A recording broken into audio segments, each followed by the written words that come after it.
What's going on, YouTube? It's your boy Young Woo back with some more on the Block News, man. Before I even get this shit started, make sure y'all hit that like, hit that subscribe button, hit the notification bell, man. Not later, but right now. Check out the links in the description, my bio, whatever you want to call it, for my music, website, and all that other social media stuff. But anyway, man, this story I'm finna get into today, man. This story I'm finna get into today, man, this shit is shocking. This shit is heartbreaking. You feel me? This shit is just totally fucked up. You feel me? Excuse my French, like they be saying, you feel me?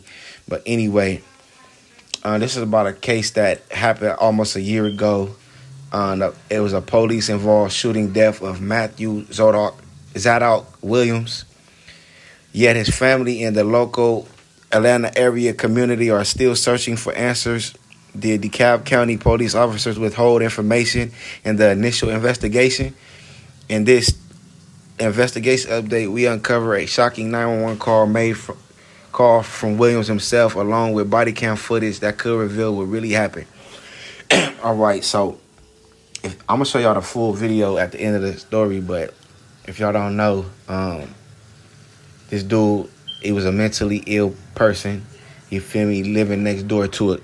Man, clearly a Karen. That was a Karen on the phone, and I'm gonna tell y'all why. Feel me? If y'all watched the movie Karen, y'all know a little bit about why. You feel me? But y'all never seen or heard a Karen really in action making that 911 call. You feel me? But anyway, it was a 911 call made by the neighbor.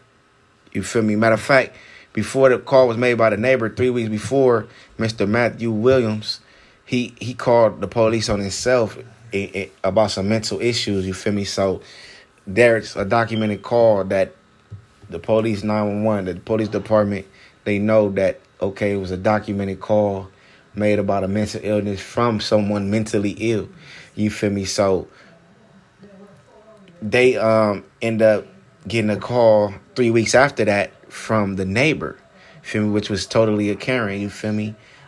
She made up a story talking about it's someone, I don't know who it is, looking suspicious. They're pacing back and forth outside my house. I don't know if they're armed or not, but this is their neighbor, though. This is her fucking neighbor, though. This is the thing, though. This is her neighbor. This shit get interesting. She said she's scared to go outside, like, and she's not sure if he's armed. So when the police come, the body cam footage shows him with a knife.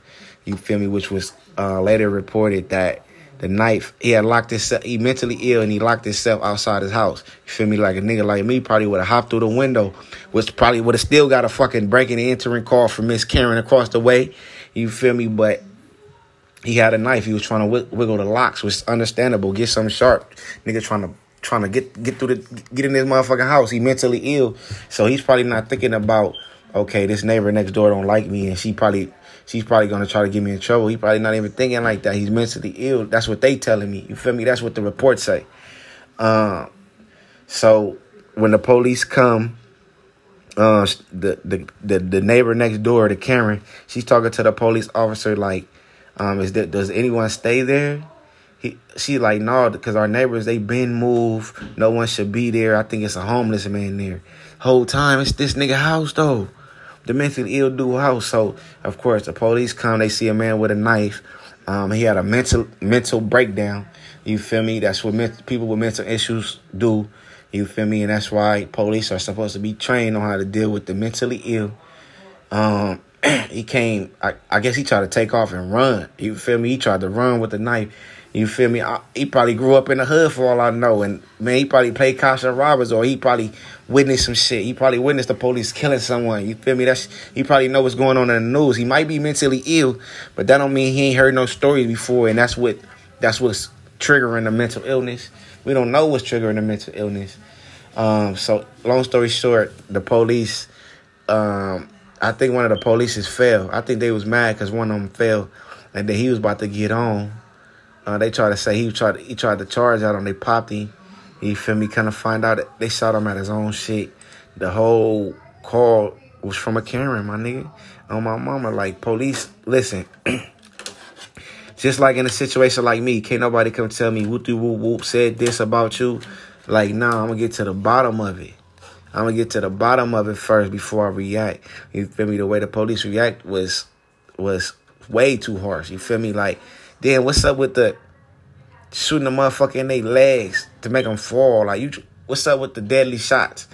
Why y'all killing everybody? Like, y'all niggas not trained right. You feel me? But, yeah, Karen made the false 911 call. Karen needs to be convicted of the murder. Just like if me and one of my crimees or Cody's do a crime and one of us happen to die or someone die in an act of a felony, you feel me? I can get charged with that murder. Vice versa, my Cody can get charged with the murder. Or the victim that we maybe was trying to hit a lick, they end up dying. Nigga, we gonna get charged for a murder, nigga, in a murder while in the act of committing a fucking felony. You feel me? So making a false police 911 call that ends in someone losing their life should be held at the same thing, accountable, like at least at minimal, because she didn't pull the trigger and it probably wasn't premeditated. She probably wanted to fuck with him, but she didn't probably mean to get him killed. So off top, nigga, that's manslaughter. Man, convict her to the maximum extent, period. Oh, my mama, she called the 911, so we gonna play her game. Oh, my mama, the courts need to view this as they would view a young nigga in the hood who do a crime that's criminal and someone fuck around and die. They need to treat Miss Karen or whatever the fuck her name is the same motherfucking way. Feel me? Eye for eye out here. You feel me? Let me know what y'all think in the comments, though. Rest in peace to Matthew Zadok Williams. You feel me? This is really my first time hearing about the story, but I had to report on it. That's fucked up. You feel me? Let me know what y'all think in the comments. Hit that like, hit that subscribe button, hit that notification bell, man. Not later, but right now. My name is Young Woo. This is On the Block News.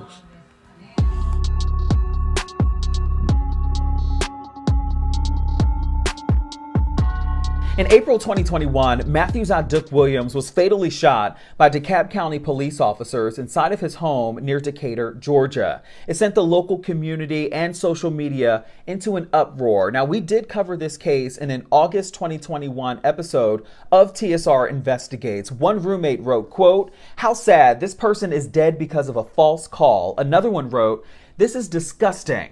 And another says, "Where are the charges for the person who called in and made false allegations?" It all started with that 911 call placed by a concerned neighbor. She says that she noticed Williams was walking suspiciously around a condo that officials would later learn was his own.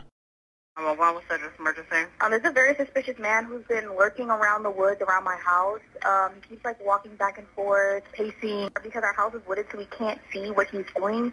And I don't want to go outside, and I don't want to go like walk around that area because I don't know if he's armed or not. All right. I feel like he's probably not. I think he's homeless.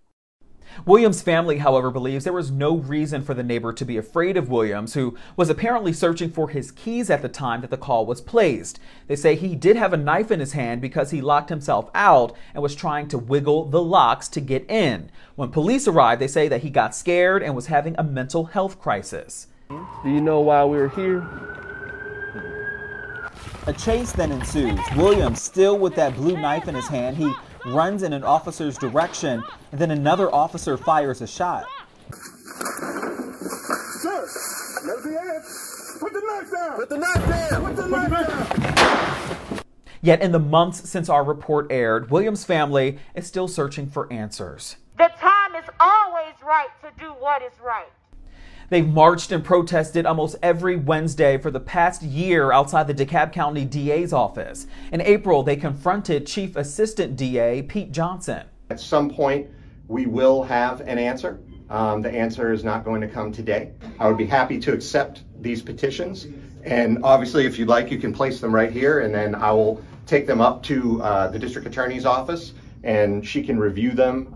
The frustrating part is that we don't have a meeting date, and the family has been waiting to meet for an update to make a determination whether this officer and officers are going to be prosecuted. The Williams family also tells the Shade Room that police were made aware that Zadok did live there. They say that Officer Mikhail Morgan, one of the responding officers, had in fact responded to a mental health crisis 911 call placed by Zadok himself weeks earlier. Tell me exactly what happened. I need FBI. I'm sorry? FBI. Okay, this is the cab 911. I'm being stalked. basically. Zaduk then placed a second call, which further confirmed his compromised mental state, and officers were dispatched to the scene, one of the responding officers being Morgan. Can you give me a number? For what, sir? For the devil, apparently. Sir, do you need police, fire, paramedics? Paramedics. So when officers responded weeks later to that neighbor's 911 call, this is what Officer Morgan told a woman he spoke to shortly after arriving on scene. I think he lived there, though. No, no one lives there. No one lives there? No, our neighbors that live there moved out, and the owner has vacated the home to remodel it, so nobody is supposed to be there. Oh, okay. There was somebody in there the other day. According to police protocol in DeKalb County, officers are responsible for activating the county's mental health procedures right away if they do believe somebody is barricaded inside of a home. That includes calling the SWAT team. They did not activate SWAT. They didn't contact SWAT. Secondly, they turn around and they use deadly force when there was no imminent danger. That's fundamental in the use of deadly force, is that you have to, in that moment, know that you're in imminent danger. We got a response from the DA's office. Spokeswoman Yvette Jones wrote, quote, "The case remains open and pending. Our investigation is nearing completion. There is not a date specific at this juncture." He laid there on that floor and bled out and died. And they sat right here on this porch and they turned a cold heart to my son.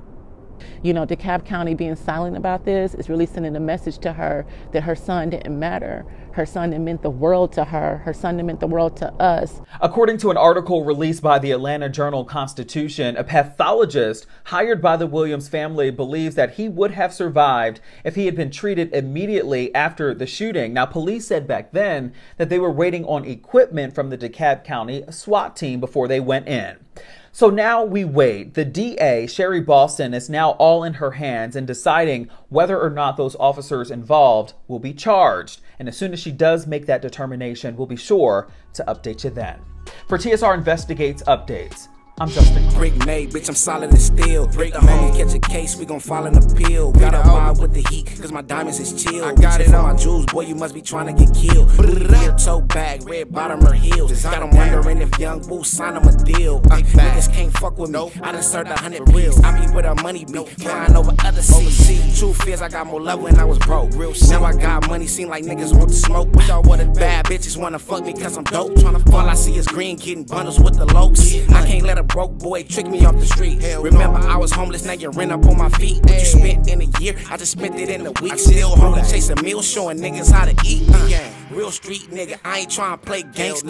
Young go getter, I just wanna make paper. It ain't safe, but with my Glock, I feel way safer. And it came with a drum like a bass player. Fuck getting ready, always ready for combat. Can't tell I got it on me. Reason I love a compact. I can't sign a deal unless it's millions in the contract. Money on your head, then them killers push your top back.